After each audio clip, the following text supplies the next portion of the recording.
session 2 of this summer's Tennessee Family Series. We will give everybody a couple of minutes to get logged in, and then we are going to get started. So go ahead, get logged in, find you a comfy seat, and we will get started shortly. We're glad you're here with us tonight.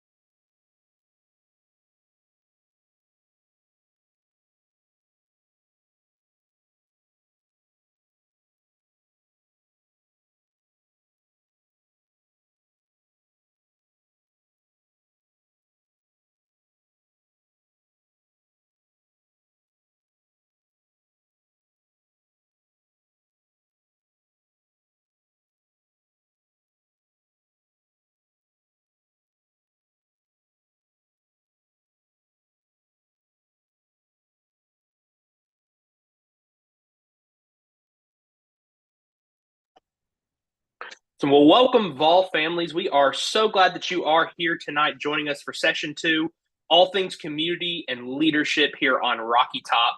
My name is Todd Cox. I have the privilege of serving as the director of the Center for Student Advocacy in our Division of Student Life here at UT, and to be your moderator for tonight's panel. We have some awesome panelists who are joining us tonight who have all sorts of great things to share about building community, about building leadership, and all the great things that are going on in Rocky Top tonight. So we are going to let them introduce themselves in just a couple minutes as we get started. But a few kind of housekeeping items really quickly. So for tonight's session, you will have the opportunity to ask questions tonight. So the biggest thing is we want to know what questions you all have as Vol families of our panelists and the areas in which they work tonight. So you will see at the bottom of your Zoom is a Q&A feature. And this is where you can submit your questions is using that Q&A button. And so as you're looking at that button there at the bottom, you'll be able to submit questions, see previously answered questions. They'll be in that all questions tab down there to learn kind of all the things you're wondering about tonight. We do ask a couple things. So we have several of these sessions so we can cover all sorts of different topics about life on Rocky Top. And so we ask that you try to keep your questions for tonight's session on the topic of what tonight's session is, that's community and leadership. And then we also ask you not resubmit questions. So we will get to all of the questions that we can. We are going to share the contact information of all our panelists at the end. So if you have a follow-up question or we weren't able to get something that you're searching an answer to. And so we will make sure we try to get the opportunity to get that answer question either tonight or later on, but we'll have a lot of questions coming in. So try not to resubmit questions as you're going through and doing these. And then, like I said, at the end of the session, we'll make sure we'll get you the contact information for these awesome folks, how you can submit questions, more information about their offices, and all of those good things. That way you can remember and know who you got to hear from tonight. And so with that, we are going to get started and start rocking and rolling with our panel. And so panelists, I'm going to turn it over to you all. Please introduce yourself to us. So tell us your name and tell us the office that you work in and what your office does on campus. I'm going to follow along with kind of the order on my screen. So Anthony, we'll start with you, then we'll go to John, Bonnie, and then we'll wrap up with you, Mandy. So Anthony, kick us off. Hello, everybody. My name is Anthony Pruitt. I use he, series pronouns, and I serve as Director of Multicultural Student Life and Director of the Friesen Black Cultural Center. And I like to say we curate experiences, whether it be through our programs, initiatives, partnerships, and resources that make such a large campus small and intimate. We connect students to community and make sure they have an awesome time here at Rocky Top. Awesome. So my name is John Keith. I use he, him pronouns. I am the director of the Office of Sorority and Fraternity Life here at the University of Tennessee. And so I oversee the 47, soon to be 48 student organizations that fall under the Office of Sorority and Fraternity Life and support all the processes related to that, whether it is recruitment related, intake related, as well as all of the different processes for Greek housing, meal plans, things of that nature. And so very similar to Anthony, we work to try to make a large place feel small. The Greek community here at the University of Tennessee is one that we're very proud of, and one that continues to just kind of push the narrative of what does it mean to be an active, engaged volunteer and just a Greek community member in the SEC. And so very happy to meet all of you virtually today. everybody. My name is Bonnie Johnson. I use she, they pronouns, and I'm the director at the Pride Center on campus. The Pride Center is our campus LGBTQ plus resource center. We're open to all, no matter how you identify. And we are not only a programming office with a bunch of events focusing on connection, education, and personal empowerment, but we're also a physical community hangout space where students can come anytime we're open, 8 to 5, Monday through Friday, grab a free cup of coffee, make their new friends, hang out in between classes. We even have some students that are known to take a nap every now and then. So it's a fun place to be. Hey y'all, I'm Mandy Beeler. I use she, her pronouns. I'm the director of the Jones Center for Leadership and Service. We work to connect our students with meaningful service opportunities to find ways to get engaged on campus and throughout the community through service and volunteerism. We also offer a lot of open access leadership opportunities where all students are welcome to come and participate and help develop their leadership capacity. So we are very excited to get to meet you all. Awesome. Thank you, panelists, and thank you all so much for being here with us tonight. John, I want to kick it off with you thinking about recruitment that's coming up. And so if a student is wanting to go through recruitment, but because of other commitments, they can't go through fall recruitment, is there another opportunity for them to participate at another time, either in this semester or later on down the road during their time on Rocky Top? Hey, Todd. So that is a fantastic question. So I do want to point out that recruitment is just one way that students can join the Greek community here at the University of Tennessee. Our community is actually comprised of 4 different councils that each have their own unique joining process. And so those councils are the Panelist and the Interfraternity Council, which both participate in a formalized recruitment process, as well as our Multicultural Greek Council and our National Panelist Council, which are culturally based organizations that participate in the intake process. For students that are interested in joining one of our groups that participate in recruitment, for our Panelist organizations, fall formal recruitment is more of a structured process, but COB is continuous open bidding, which is a process that happens immediately following that primary recruitment. And then there are also opportunities to join in the spring semester utilizing that same process. It's not going to be every organization that's participating in that. However, there will be some opportunities for people to get involved that way. If we're talking about groups that are participating in IFC recruitment, very many of those chapters then move into, or they utilize a 365 model. And so while the fall recruitment period is really the biggest opportunity for people to join, chapters are still able to extend bids throughout the course of both the fall and the spring semesters. For our MPHC and MGC organizations, they have some defined windows for intake, but again, those continue to be on a rolling basis. And so if you decide not to go through recruitment at the beginning of the school year, another opportunity will present itself either through the COB process or that following spring. And then again, we do have a number of students that decide they're going to wait until their second year to try to join one of those organizations. And so we definitely have a number of sophomores and juniors that also participate in those processes. And so don't think that if you don't do it your first semester freshman year that all hope is lost. We have people joining at various times in their experience here at the university. Awesome. Thanks, John. Great information. So I appreciate you sharing that. Mandy, I want to turn it over to you because we have an awesome program here called Ignite. And so would love for you to share kind of all things Ignite, what it is, how students can participate, and what that process might look like for Ignite. Absolutely. So Ignite is an extended orientation program. It's a way for students to connect with their peers, with some upper class student leaders, do a lot of different team building activities, service activities, local excursions, try local foods, basically just get acquainted to campus, know that they do a little bit more than the typical campus tour or Vols 103. It's an extension of those things so that students can really feel like they matter and they belong on campus, that they have friends already. It's especially great for our out-of-state students. We offer 865, which is our local experience. And so they'll have a local service opportunity. They'll eat delicious local foods. They'll go on local excursions, get to know our city a little bit better, the place they're hopefully going to call home the next 4 or 5 years. And then we also have Summit, which is more of your camp-like retreat. It's focused on leadership development and finding those skills that they want to build upon while they're here. And they do really fun activities like the Traditions Duel, which is a like competitive team activity. They do s'mores. They have different trivia, different kind of things. We also have outdoors in our partnership with Rec Sports. And so they go backpacking, camping, hiking, really connect with our beautiful nature that we have in East Tennessee. And then we also have in the spring semester, specifically for transfer students, although they're welcome at any session, we have Evolve, which is for the transfer student, someone who might already have some college experience, but wants to get to know what it's going to be like here on Rocky Top, help them connect with other transfer students so that they also have a place with their peers and they don't have to feel like they're just stepping foot on campus, not knowing anybody.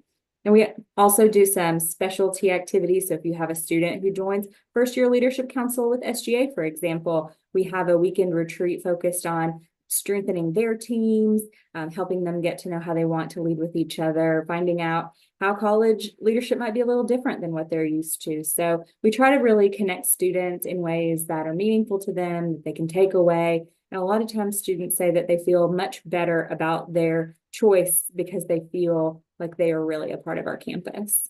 And so we are still signing up for our August 865 session as well as our summit session. And so we would love to get folks connected. Awesome. Thanks for sharing about those programs, Mandy. One quick follow-up question on that. So if a student has signed up, when can they expect to receive all those details about their session? Yes, great. About 10 days to 2 weeks out, they will get a very detailed schedule about where to show up, where to check in, what to pack if they need to pack something, especially if they're moving in and going straight to Summit. They may want to have a separate bag packed. So about 2 weeks out, but they're also welcome to email leadserve@utk.edu if they have any specific questions or want to get some special gear together. But mostly students want to be comfortable, lots of sunscreen. Yes, absolutely. That Tennessee sun can be brutal. So thank you, Mandy. Bonnie and Anthony want to really kind of gear this next question towards the both of you all. And so as you all are building community on campus, would love to hear about just some of the events that take place and some of the signature programs, as we call them, in kind of our UT speak, that your offices host and ways that students can get plugged into those once they arrive on Rocky Top. I'll kick it off. Thanks, Anthony. So here at the Pride Center, we host a large, and when I say large, I mean it, variety of events that are focused, again, on our values of connection, education, and empowerment. So everything from co-hosting academic lectures with faculty members across our campus, at other universities, and other partnership events with the different academic colleges across the university as well, to hosting educational outreach sessions like our Safe Zone at UT series. Our student assistants are also very eager to plan their own events like Beyonce bingo, tie-dye parties, and Taylor Swift trivia that feature some really awesome prizes. We also dip our toes into leadership development through our Pride Center peer mentoring program.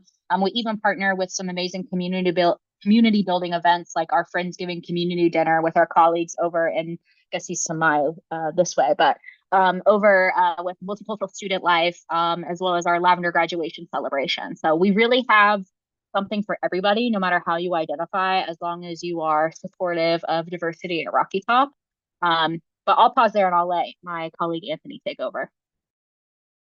Yeah, I think similar to what Bonnie says, we try to kind of encapsulate various experiences and programs that kind of reflect the different populations here at UT. A lot of them are centered around not only educational experience, but also acclimating students socially, allowing them again to form and connect to others within the campus community. Some of our signature programs, and one that I really want to plug, is our Welcome Back celebration. It's kind of like a block party. It's right outside of our center at 1800 Melrose Avenue. We block off the street. We have community and campus partners there. So there's a lot of freebies, there's food, there's music, and we have some special performances. That is going to be on Tuesday, the 20th. And it'll be, I believe, starting at 4 o'clock. So again, a great way to connect with other students on campus and learn about some of the resources not only on campus, but also in the larger Knoxville community. Awesome. Thank y'all both for sharing about the programs taking place within your areas. John and Mandy, this one is kind of double for the both of you. So a lot of questions coming in about students who want to participate in recruitment into a Greek organization and Ignite. Is this possible? And then do you have any recommendations for students who want to participate in both, or even if there's another program they may want to do at the same time along with Ignite or recruitment and something else on campus? So I will invite Dr. Beeler to go on ahead and unmute her microphone so she can speak about some specific opportunities that exist with Ignite based on the timeline that happens for Panelist and IFC recruitments. There is some overlap. And so, we work very closely with the Jones Center for Leadership and Service to provide a number of opportunities before and post recruitment in order for students that want to operate or participate in both to be able to do so. But I'll allow for her to provide more specifics about that. Unfortunately, because of the overlap, they won't be able to participate in Ignite and recruitment at the same time. However, there are definitely still opportunities. For example, if they're interested in student government, they could join the First Year Leadership Council, and then they'll have a unique Ignite experience. We also offer a variety of different leadership opportunities around Clifton strengths, workshops, different ways for them to learn how to use their strengths in different ways, not just in leadership, but also we do in how to talk about them in your interview, how to use them in your grad school applications, how to use them to manage your health and wellness. So a lot of different things to get involved there. We also have our fall breaks, alternative fall break trips. So if they aren't able to attend an Ignite session, but they want to get to know other students and they have a passion for service, that's a really great way to get involved, especially if they do live far away and they might not be able to travel home during fall break. They can attend an alternative fall break trip and really get to know. It's a very high impact practice and way to get involved in lots of other service opportunities. Awesome. Thank you both so much for sharing about this. John, want to turn it back to you again for another question. And so we have a lot of families here of transfer students and even some transfer students who have joined us tonight who may be members of organizations at the campus that they will be transferring from. Can you talk a little bit about what the process would look like for a student who wants to join or stay within that organization, but at the chapter located at UT Knoxville? What's possible, what that process would look like, and any important details they should know about that? Yeah, absolutely. And so there are a number of ways I think to stay involved. I think one, for transfer students that are not involved, they're encouraged to sign up for recruitment or go through the intake process in the same ways that a brand new student would. So if you are transferring from another institution, do not think that bars you from being able to join a fraternity or sorority here at the University of Tennessee. If you are already a member of a Greek organization that currently has a chapter here at the University of Tennessee, then we can get you in contact with the chapter president of the organization that's here so that you can affiliate with the chapter that's here. And so you'd be able to be added to the roster and then would have the opportunity to be a part of all the activities and all the events that are going on with those chapters. Our organizations are very welcoming, and we have a number of students that transfer every year to the institution and really kind of jump right in and find their fit in the organization. We've even had some students that transfer and become executive board members for the chapter the following year. And so it's not unheard of for chapters or for members to transfer from other institutions into a chapter here at the university. The only thing that you would not be able to do is if you were a transfer student in an organization that is not represented here at the university. And so they just want to kind of point out that if you are part of an organization that does not have an active chapter here at the institution, then there would not be an organization that you would have to be able to join. So just wanted to point that piece out, for any of those that might impact. Awesome. Thanks, John. I appreciate you sharing about that.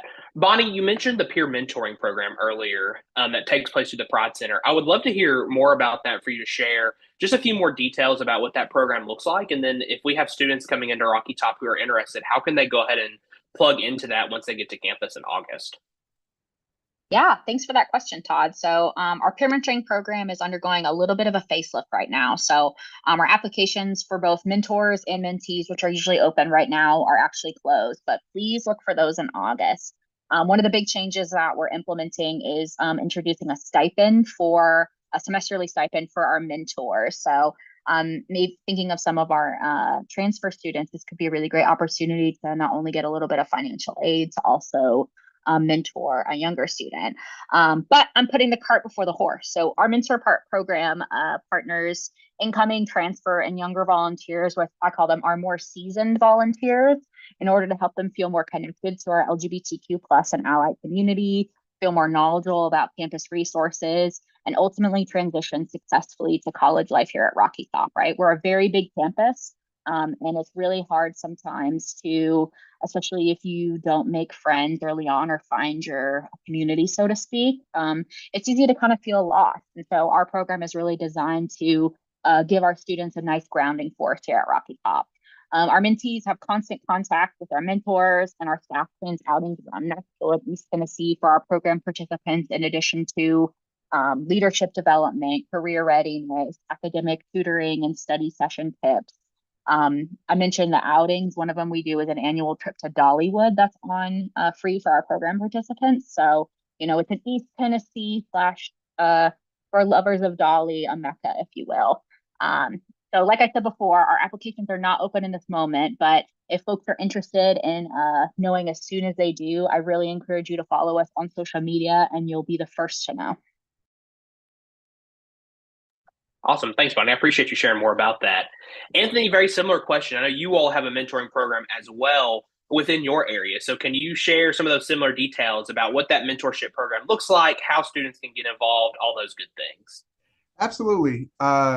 Again, kind of similar to Bonnie, we have a program that pairs returning Vols with incoming Vols. And again, it's to get them acclimated to the campus, maybe kind of bridge that familiarity and everything like that, and give them insight on how to navigate college, especially your first year, because it can be kind of difficult sometimes. Our applications are open now, and we are currently accepting applicants for mentees. And typically, how that works is towards the end of the summer, those students that sign up seeking a mentor will get an assignment at the end of the summer, kind of matching them with their mentor. And then once the semester starts, there'll be a kickoff celebration that kind of brings both the mentor and the mentee together. And then there's a course of action activities and meetings that the mentor and mentee will be able to kind of do throughout the academic year. Awesome. Thanks, Anthony. I appreciate you sharing about that.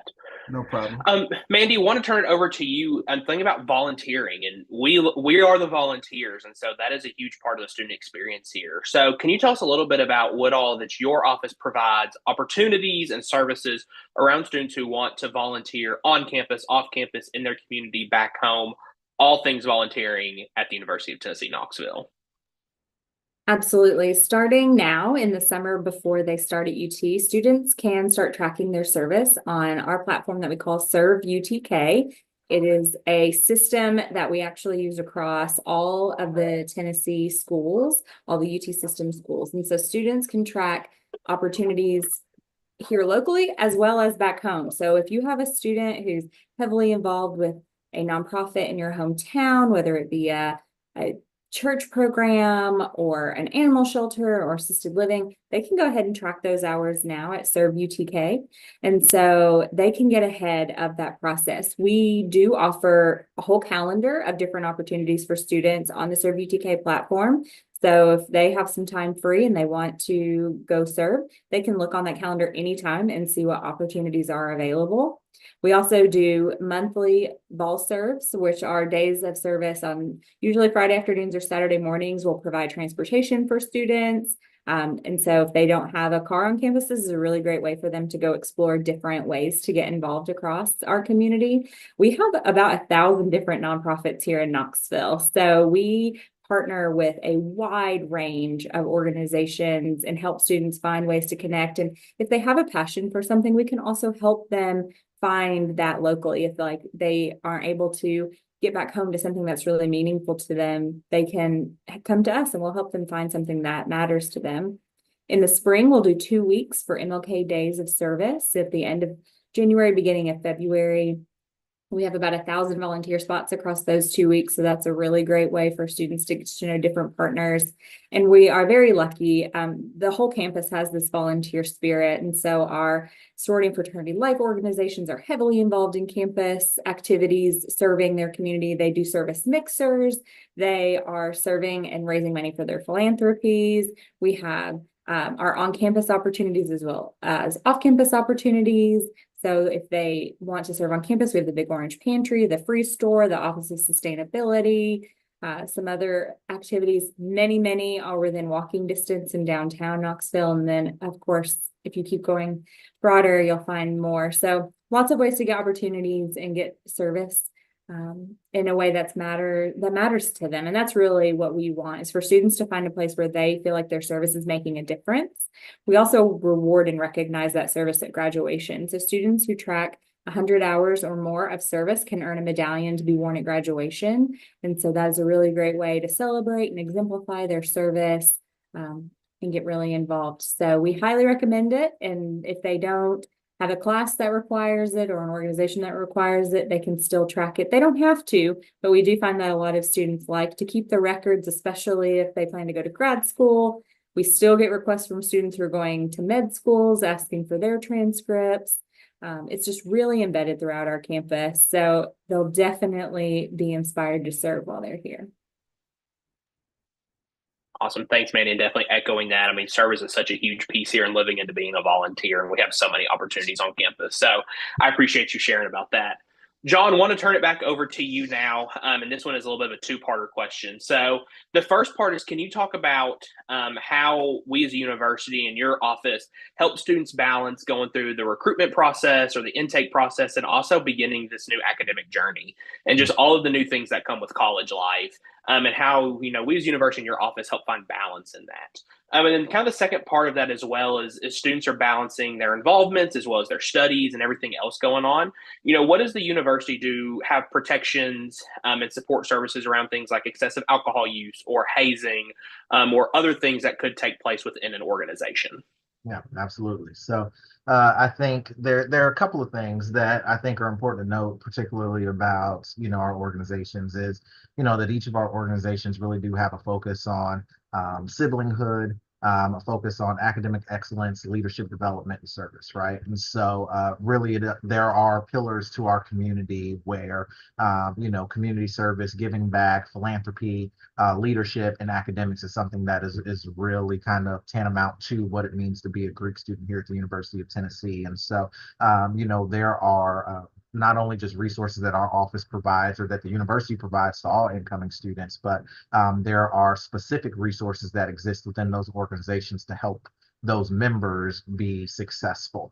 Part of the reason why the fraternity or the IFC and the Panelist joining processes happen before school starts is that as students are acclimating to class, right? Like they're not also trying to figure out like, where's my best fit? Which organization can I look to join or be a part of? That piece already happens before they go to their first class, right? And so that is done intentionally so that when they're in class, they can actually focus on class and then have the support outside of the classroom to help make that transition easier, right?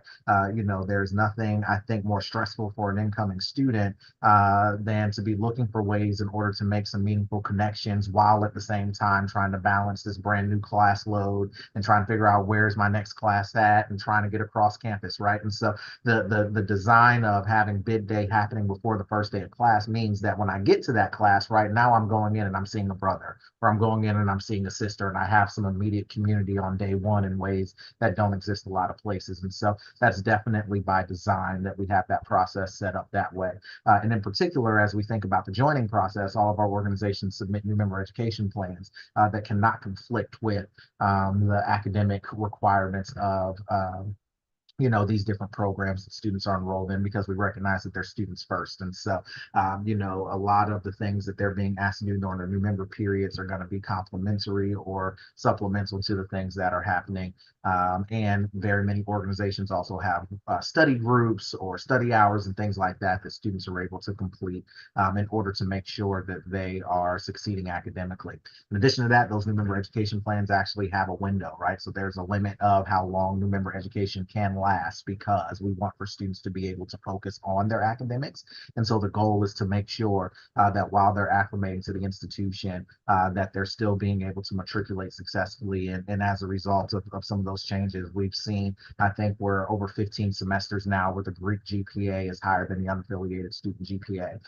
We actually have higher numbers of retention at the institution, higher graduation rates as well. And so really having that community has allowed for students to come in to be successful and, be more successful in comparison to their unaffiliated peers as we think about retention rates and as we think about graduation rates, right? And so students are graduating either on time or a little bit quicker, that are affiliated with these organizations and typically have higher GPAs. And that's not to say, that that's all due to their Greek affiliation, but does speak to, I think, some of the support that exists within those organizations, of those designated communities that really do allow for students to feel like they have wraparound support. So not only that support that happens in the classroom or the good things that are happening out of academic advising or student success or any of our other offices, but also that then built-in support that they have with their network of peers and their fraternity and sorority. And so when we go to that second part of your question about what that balance looks like and some of the things that we do in order to try to make sure that we're mitigating some of the risk that are associated with fraternities and sororities, I think one of the things to also point out is that, a lot of the behaviors that exist there, are really just kind of a microcosm of some of the different things that exist on college campuses in general, right? And so the behavior that we're seeing there is typically able to be amplified in ways because that is an easily identifiable population of students. But some of the excesses that exist there, which we can agree that there are some excesses that exist, are popping up in other aspects of campus life. And so some of the things that we do is just make sure we're having some very intentional conversations, whether it's potential new member orientation. We host health and safety summits every year where we're educating new members on what the process should and shouldn't be like, and what does a healthy joining process and just a healthy experience in these organizations look like. All of the organizations have some supplemental training that they also provide to their members. We're constantly having roundtables with risk managers, social chairs, and things of that nature to make sure that they're providing these safe social experiences to our students. And in the event that we find that organizations are not doing what they're supposed to do, we hold those groups accountable. And so we actually keep listed on our website the conduct history for every organization for the past 5 years. I would invite anybody to go and look at that. We believe in transparency there as well, because we want to make sure that people are able to make informed decisions, but also understand that in the event that there's something that happens, that when we're made aware of those things, we want to hold those organizations accountable and make sure that we're riding the ship so that our students that are joining are having positive experiences.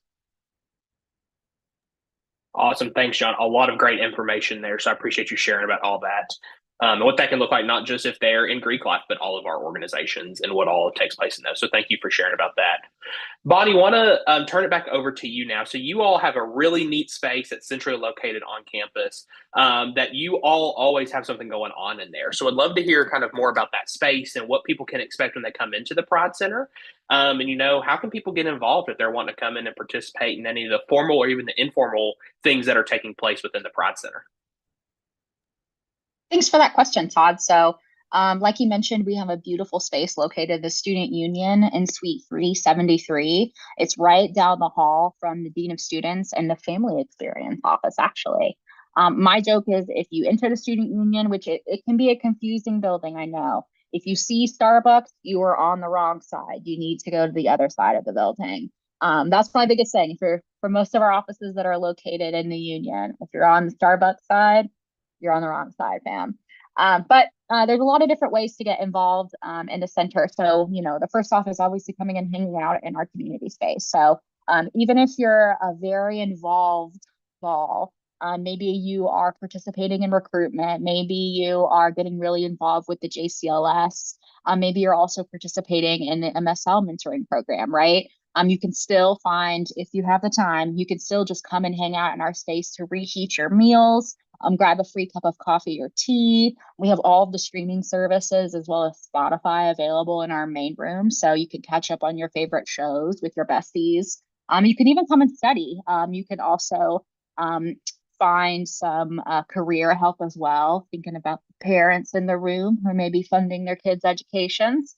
We partner with a lot of different units to not only do programming like around campus, but we also try to host programs in the Pride Center to meet the students where they're at, that not only help them make friends, parents, but also help them in their education, help them find careers afterwards, and find mentorship opportunities too. So whether you're trying to get very involved and this is going to be your new home on campus, or whether you just want a place to chill out in between classes in a centralized place, or maybe you want to stop by you go to the Starbucks side and then you want somewhere to drink your coffee and eat your little sandwich, you can always come up to the Pride Center too. Awesome. Thanks, Bonnie. I appreciate you sharing about that. It's such a cool space. It's just the energy in there, and it's always a good time in there. So I appreciate you sharing more about that and ways students can be involved. Anthony, I want to turn it over to you for just some advice that you'd want to share with families. So, you've talked about the mentoring program you've all have, and about the events you all do, and how you all are so big on building community. And so, what advice do you have for students who are coming in, and, how can they build community, especially if they're coming, they may not know many people at UT, or, they may not have a community that they feel like they can just quickly, naturally join into. What advice would you give for family members or students who have logged in tonight, and how to find that community, and, how they can do that on Rocky Top? Yeah, Todd, that's a great question. I always say be willing to be uncomfortable, especially those first couple of weeks. There are a lot of events going on, a lot of different experiences on and around campus. And sometimes there are a lot of things that you never experienced before, nor did you think that you would want to experience. But I say take those risks, go up and introduce yourself to strangers.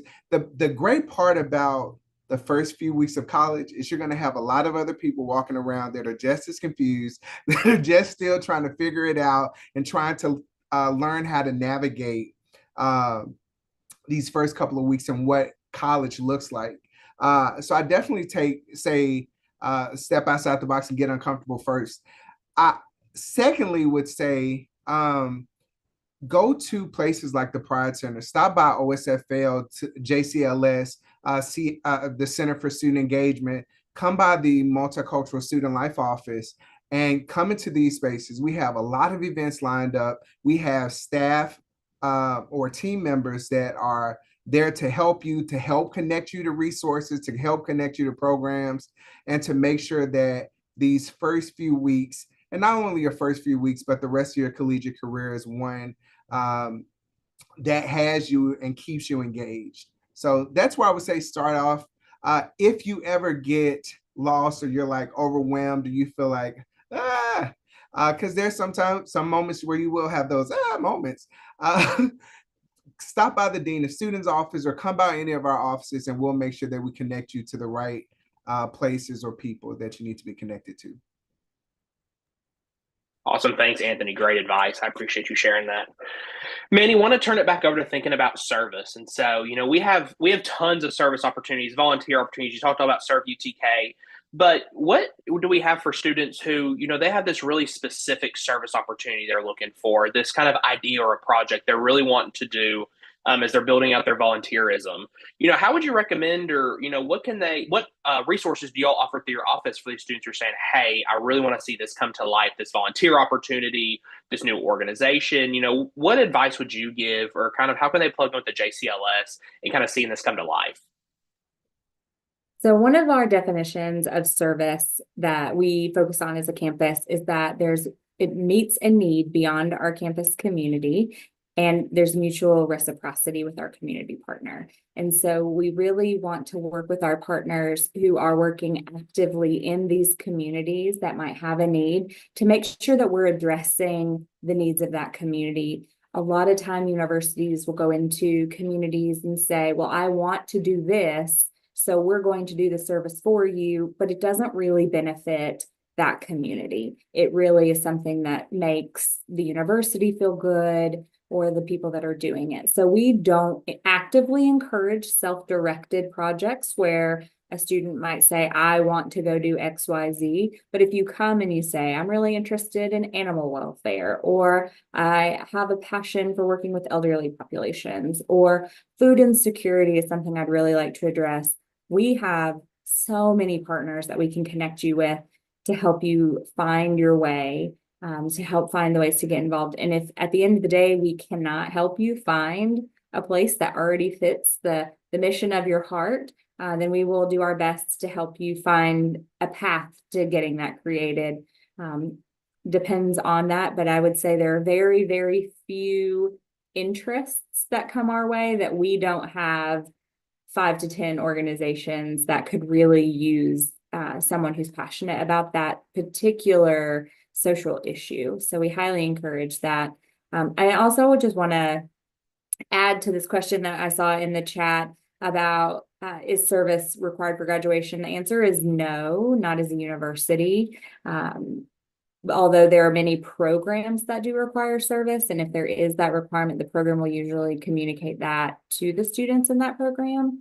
And there are many, many reasons that students would track. I would say about half of our student body currently tracks service. It could be for scholarship applications. It could be for programs that require it. It could be because they want to earn a service medallion. We do get a lot of seniors that are like, man, I did a lot of service freshman year. I never tracked. I really wish that I had. So we say, just go ahead and do it. Just plug it in there. Also, the chancellor really, really likes to say our students have done so many service hours a year. So contribute to that. It'll make Chancellor Plowman really happy. Definitely. And I appreciate you sharing that. That's great advice, especially thinking about service and how students can plug in. So thank you for sharing about that. John, back to you again for another recruitment question. And so if students are preparing for recruitment and intake, how important are these letters of recommendation? And do you have any advice about the letters of recommendation, what they should contain, all of those kind of finer details as students are collecting these and their importance in the process? Yeah, that's a fun one. So letters of recommendation, I'm going to say that it varies by the organization. And so letters of recommendation are not required for the IFC recruitment process. If you go and register for that, they will ask for a resume that you're able to upload there. They will ask information about whether or not you're a legacy, that kind of stuff. But, really, those things are supplemental. They're not required for that process. Different Panhellenic organizations have different requirements as it relates to letters of recommendation. And so if they do require a letter of recommendation, that letter of recommendation would have to be written by an active member or alumna of the organization, really just speaking to, your past involvement and your ability to come in the organization, be successful, and connect that to the mission of that particular organization. So saying things like, this is a student that is passionate about service, or this is a student that's passionate about giving back, or I've seen this person's leadership development and potential. For very many of our Panhellenic organizations, if you are unable to find someone to write a letter of recommendation for you, they actually are supposed to connect you with someone that can write that letter of recommendation. But in particular, the best place to get information about letters of rec and who requires that for the Panhellenic organizations is going to be found on either our website, which is gogreek.utk.edu, or the utkpanhellenic.com, which is Panhellenic's website. And there's an entire tab that's dedicated to recruitment and breaking down letters of recommendation, as well as where to send those letters of recommendation.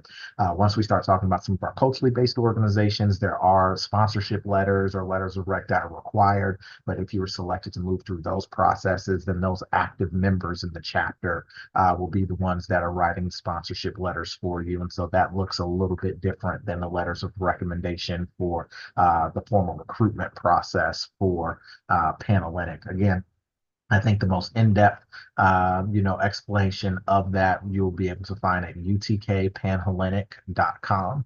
And if you go to the recruitment tab, it'll break down not only the letters of recommendation, it'll also talk about the schedule for recruitment. It'll also talk about individual chapter requirements. There were some questions about GPA. That's going to vary by each individual chapter. I would say a baseline would be that a person needs to have about a 3.0 GPA. In order to be considered for membership. However, a 2.5 is the minimum GPA. The 3.0 is where you become more likely to get offered a bid for membership from some of the groups. So just want to be realistic about that. But all of those nitty-gritty details will be found there, or again on our website, as well as some financial breakdowns and other things that would be helpful for students and for parents to know as you prepare for that process. Awesome. Great, John. I appreciate you sharing that. Bonnie, want to tap into your expertise now of not only being a staff member now, but also being an alum of the University of Tennessee, Knoxville. And so would love from, all of your experience on Rocky Top, what's one piece of advice that you would share with new students or their families about finding community, about kind of finding their niche on campus, just from all the experience you've had in your life on Rocky Top? I'm afraid I'm going to sound kind of like a broken record and repeat a little bit of what our good colleague Anthony Pruitt said, but my two biggest pieces of advice would be to push yourself to be a little bit uncomfortable. I'm from the local East Tennessee area, so I knew a few people when I came to UT. And honestly, I kind of stayed in my bubble with the people that I knew. And it wasn't until my junior and senior year did I really start to branch out and join registered student organizations and meet other people based on the hobbies that I was interested in and the person I was becoming. So I had always wished, and what I really encourage our students now is to get involved early on. I think we've mentioned in the chat or in the Q&A a few times about, we have over 400 registered student organizations that span interests, hobbies, faith communities, identity. We have a fencing club. We have a service club if some reason you can't get enough of service from the opportunities that the JCLS offers. We have service sororities that may not be affiliated with OSFL, but are another great way to do that too.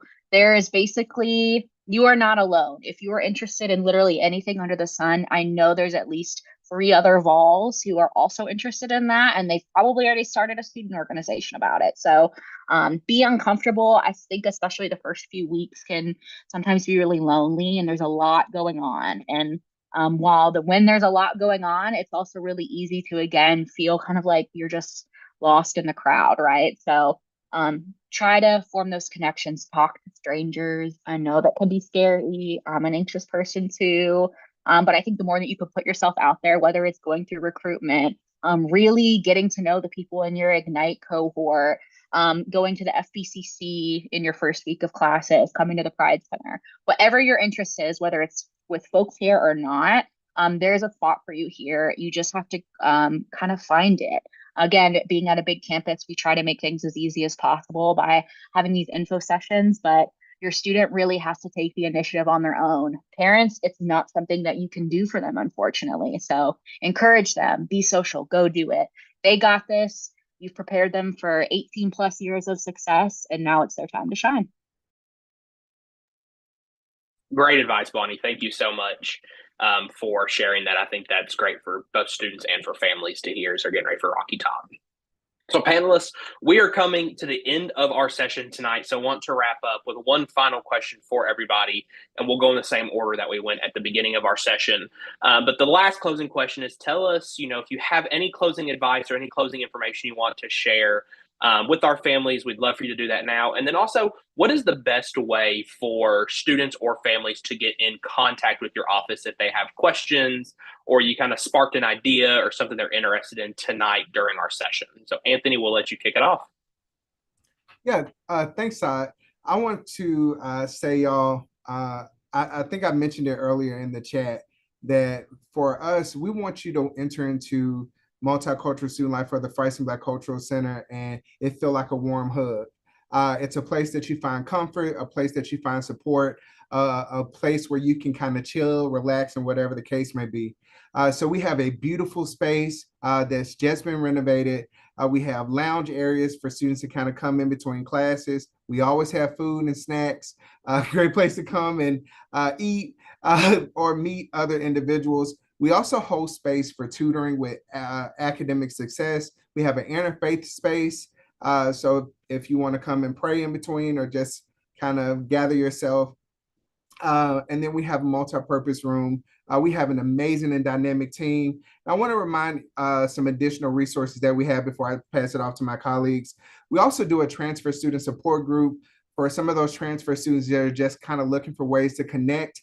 It's a bi-weekly meetup, and it kind of runs through some of the things and resources that you need to know on Rocky Top.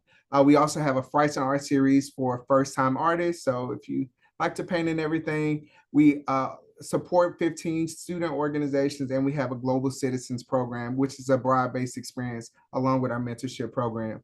You can find more about us by visiting multicultural.utk.edu. And to get in contact with us, you can shoot an email at multicultural@utk.edu or shoot me a direct email at apruitt, and that's PREWITT @utk.edu. Awesome. So, I would just say, similar to some of the things that, that Anthony shared, I think that really the theme of tonight is, to get involved. I think regardless of where you call your home over the next 4 or 5 years on Rocky Top, it's just very important for you to make connections, that you put yourself out there, that you get to know people that you didn't know when you came. I think that's very important. Just the success of, you as a student. The data has shown consistently that students that are involved are more likely to be successful at the institution than those that are not. And so really just kind of finding your home on Rocky Top is going to be very important. I think that, sorority fraternity life is just one of the many ways that you can get involved here at the University of Tennessee. And it is one of the ways that, of course, while I know very much about, I think is very complementary to all of the other joining pieces that were highlighted today. And so, one thing that we consistently, very much preach here is that there's no such thing as like my student, right? That they're all of our students. And so there's so much overlap that happens between the areas represented here and as well as all the other ones that are represented in the Division of Student Life and Abroad. And so it is not uncommon for you to see a student that's a member of a fraternity, that's also in student government, who's also a peer mentor, that's also participating in a ball serves trip, that's also doing some work for safe zone training in the Pride Center, right? Like there are so many different intersections that happen. And so I think the thing that's most important is just knowing that, your college experience is one that's designed to stretch you. And the best way to do that is to put yourself out there and to get involved. In terms of some information or important dates, just to note about sorority and fraternity life, the priority registration deadline for Panelist recruitment is coming up pretty soon. I believe that deadline is actually June 15th. That priority registration deadline will guarantee that you have an early move-in appointment for housing in order to move into one of the residence halls in time for recruitment, but it does not mean that you're not able to register after, right? The registration deadline for recruitment is July 15th, so there will be an additional month that you have to get registered, but you will not be guaranteed an early move-in appointment for university housing. And I think the question was answered by Megan in the chat earlier that that early move-in appointment will allow for you to get here in enough time to be present for all of the in-person components for recruitment happening on the 11th and 12th for Panelist, and then the 12th and 13th for IFC. For IFC, their priority registration deadline will be June 30th. And so if registered by June 30th, then you would be added to the list for early move-in for participating in the IFC process, which starts a little bit later than the Panelist process, still during that move-in week. If you need additional information, You can always visit our website, which is gogreek.utk.edu. You can also email us here at greeklife@utk.edu, and we'll be able to funnel you to the appropriate counsel to get your questions answered. So if you have any questions about registration, if you have any questions about fees or anything like that, you can start here, and we will make sure that we funnel it to the appropriate people, so that question is answered. I think, again, more than anything, I just want to encourage you, just to do something a little different. Take a chance, put yourself out there when you get here on campus. It's been said, I don't know who's the first person to say it, but none of us can be, bulldogs. Nobody can be war eagles. We can't be elephants, but everybody can be a volunteer. And it's something that, we're very proud of here at the University of Tennessee, and we're looking forward to welcoming you into this family. How am I supposed to follow that, John? I think my colleagues have already summed it up. You've already heard my advice. Ways to get in touch with the Pride Center and find out more about us. So we have our contact information there on the slide that's being shared. Our website is pridecenter.utk.edu. I'll also offer myself as your personal contact if you need. My name's Bonnie Johnson. My email is bonnie@utk.edu. Pretty easy to remember. Not a very common name, right? I also encourage you to check out our social media. It's, again, the best, quickest way to stay up to date with our events. We also have a newsletter, but my joke is who reads their emails anymore? I know I do, but sometimes our students don't. But there's a lot of different ways to stay in touch. And I hope that this is not the last time we see you. And we can't wait for your student to join us at Rocky Top in August. And I just want to say that encourage your student to get out of their comfort zone. Don't come in with their cool caps on, as they say. Really get out there and try new things. It's, the time is now for them to be whoever they want to be, and they don't have to stay with what they thought was cool in high school. They can find new groups of friends and new ways to feel like they connect with our campus. And if they call you and they say, I don't know anyone and I don't feel connected to campus and I'm miserable here, please encourage them to reach out to any of us, because we will absolutely find ways to get them connected. So really, a lot of times it's just going to a different residence hall or sitting outside of the room a little more often or hanging out in the student union, because the reality is that almost every single incoming student is nervous, and every one of them feels like they don't know anyone, and every single one of them feels like, I'm gonna look like a big dork. And you know what? It's okay. We all look like big dorks, and so we will be big dorks with them. So just find ways for them to get connected and let them do it. I will also say that don't do it for them. Teach them now that now's the time for them to really step outside and be like, hey, here's the email or the phone number or the office location for these offices. Go. And we will help them out. And if you come to Suite 193 in the Student Union, you'll get both the Jones Center and Sorority and Fraternity Life. We'll take you right upstairs to Bonnie. We'll walk you over to Multicultural Student Life. You will not be alone. So send them to us. We really, really would love to get them connected. And anything we can do, we are here to help. That's why we're here right now. Awesome. Panelists, thank you all so much for sharing your expertise and your wisdom tonight. We greatly appreciate it. And so thank you so much for being a part of tonight's session. As we're wrapping up, families, just a few closing notes before we finish our time together tonight. You do have a survey, so the link's in the chat box. You'll also get a follow-up email. We ask, please complete the survey. It's only about 3 or 4 questions, super quick survey, but just lets us know your thoughts about the session. And as we're continuing to grow and improve this program for how we can be the best supporters of families and students, this is super helpful information for us. So please be sure you complete that survey. If you've not already done the online orientation Vol 101, be sure that you have done that. You can find the link there on your screen, preorientation.utk.edu. There's a lot of great information. All of the folks you've heard from tonight are featured in that, as well as tons of other campus resources and all things important about student life. So be sure to complete that. It is a really helpful program there that your student can complete. And last but not least, be sure you join the Tennessee Family Association.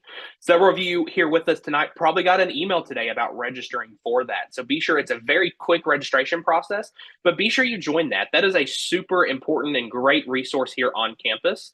That will give you full link to our Tennessee Family Hub, all of the cool events that are coming up in the Family Association, and so much more. So be sure that you join that. You can go through that email you got, or you can follow this link here. It all lives on our family website, family.utk.edu. That also gets you access to our previous sessions, more information about that, information about our next sessions that are coming up, all the good things happening in the Center for Student Advocacy with the Family Experience. So be sure you join our family association. And then we hope that we are going to see you again in just 2 weeks. So in 2 weeks, we will have our next session. That's June 27th, and we'll be talking about health and wellness. We have tons of resources and services on campus. We'll be having leaders from those different offices and departments coming to share about the resources and things that are going on in Rocky Top around health and wellness for students. We appreciate you all joining us tonight. It has been great to be with you all tonight. If there's ever anything we can do for you, please feel free to reach out to me, our office, or any of our wonderful panelists in their areas. Like they all said, we are here to support you, and that's why we do what we do every day. So thank you for joining us tonight. We're so glad you decided to spend your Thursday night with us. We can't wait to see you on campus soon.